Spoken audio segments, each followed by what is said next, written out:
Carmilla, Chapter 14. The Meeting. My beloved child, he resumed, was now growing quite rapidly worse. The physician who attended her had failed to produce the slightest impression on her disease, for such I then supposed it to be. He saw my alarm and suggested a consultation. I called in an abler physician from Graz. Several days elapsed before he arrived. He was good and pious, as well as a learned man. Having seen my poor ward together, they withdrew to my library to confer and discuss. I, from the adjoining room, where I awaited their summons, heard these two gentlemen's voices raised in something sharper than strictly philosophical discussion. I knocked and entered, and I found the old physician from Graz maintaining his theory.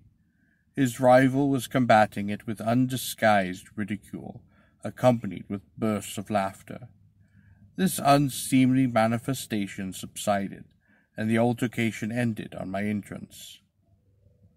"Sir," said my first physician, "my learned brother seems to think that you want a conjurer, and not a doctor." "Pardon me," said the old physician from Graz, looking displeased. "I shall state my own view of the case, in my own way, at another time. I grieve, Monsieur le General, that by my skill and science I can be of no use. Before I go, I shall do myself the honor to suggest something to you." He seemed thoughtful, and sat down at a table and began to write. Profoundly disappointed, I made my bow, and as I turned to go, the other doctor pointed over his shoulder to his companion, who was writing, and then with a shrug significantly touched his forehead. This consultation, then, left me precisely where I was. I walked into the grounds, all but distracted. The doctor from Graz, in 10 or 15 minutes, overtook me. He apologized for having followed me, but said that he could not consciously take his leave without a few words more. He told me that he could not be mistaken. No natural disease exhibited these same symptoms, and that death was already very near. There reminded, however, a day, possibly 2, of life. If the fatal seizure were at once arrested, with great care and skill, her strength might even possibly return. But all hung now upon the confines of the irrevocable. One more assault might extinguish this last spark of vitality, which is, at every moment, ready to die. "And what is the nature of the seizure you speak of?" I entreated. "I have stated all fully in this note, which I place in your hands upon the distinct condition that you send for a clergyman, and open my letter in his presence, and on no account read it till he is with you. You would despise it else, and it is a matter of life and death. Should the priest fail you, then indeed you may read it." He asked me, before taking his leave, whether I would wish to see a man curiously leaned upon the very subject, which, after I read his letter, would probably interest me above all others. And he urged me earnestly to invite him to visit him there, and so took his leave. The ecclesiastic was absent, and I read the letter by myself. At another time, or maybe another case, it might have excited my ridicule. But into what crackeries will not people rush for a last chance, where all accustomed means have failed, and the life of a beloved object is at stake? Nothing, you will say, could be more absurd than the learned man's letter. It was monstrous enough to have consigned him to a madhouse. He said the patient was suffering from the visits of a vampire. The punctures which he described as having occurred near the throat, where he insisted the insertions of those 2 long, thin, and sharp teeth which, it is well known, are peculiar to vampires, and there could be no doubt, he added, as to the well-defined presence of the small livid mark which all concurred in describing as that induced by this demon's lips. And every symptom described by the sufferer was in exact conformity with those recorded in every sense of a similar visitation. Being myself a wholly skeptic as to the existence of any such portent as a vamp, the supernatural theory of the good doctor furnished, in my opinion, but another instance of learning and intelligence oddly associated with some hallucination. I was so miserable, however, that rather than try nothing, I acted upon the instructions of this letter. I concealed myself in the dark dressing-room that opened upon the poor patient's room, in which a candle was burning, and watched there till she was fast asleep.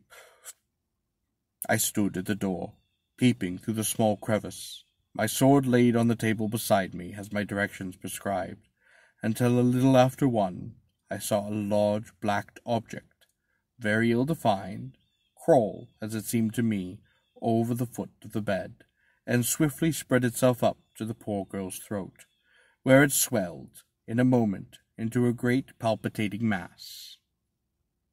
For a few moments I stood petrified, but I now sprang forward, with my sword in my hand.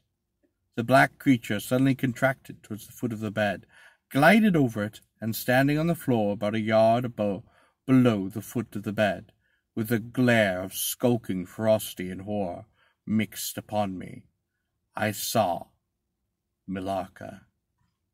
Speculating I know not what, I struck at her instantly with my sword, but I saw her standing near the door unscathed.